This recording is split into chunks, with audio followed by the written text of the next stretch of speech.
So I'm getting a ton of comments on my why I left the left videos, and so I thought I would explain some more things. Number one, for all the people who say that I wasn't a leftist, I have a video explaining and showing some of my old leftist posts. I definitely was. I mean, you can look at me and just, you know, you can just imagine me being a leftist, right? You can imagine me yelling at you, telling you that you're racist. I did that. I think another one of the reasons that I left the left was because I was tired of being a victim. I was tired of everyone telling me that because I was a woman and because I was bisexual, that I was somehow being oppressed by literally everyone and everything all the time. I was also really tired of self-hate and of hating myself because I was born white, and believing that I was racist because of how I was born. And even though I'm not racist, and I know in my heart I'm not racist, I still, even on the left, would have to deal with people saying that I was racist all the time. And I just had to accept it and just be like, yeah, I know I'm racist. I'm so sorry. I'm so sorry. And it's like, I don't have to apologize for my skin color. I thought we were past that as a world.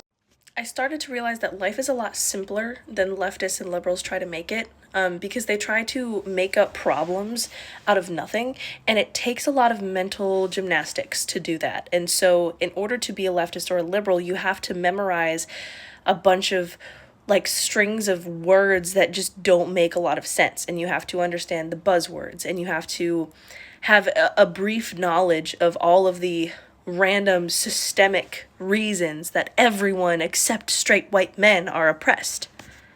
And when people started asking me, well, how are they oppressed? Where is the racism? And I would have to answer them the stereotypical regurgitation of, oh, the police brutality or this education systems or whatever. But then when you start picking it apart, and when I actually started talking to conservatives who knew something, I couldn't ever hold up to what I was saying. It just didn't make any sense coming out of my mouth anymore.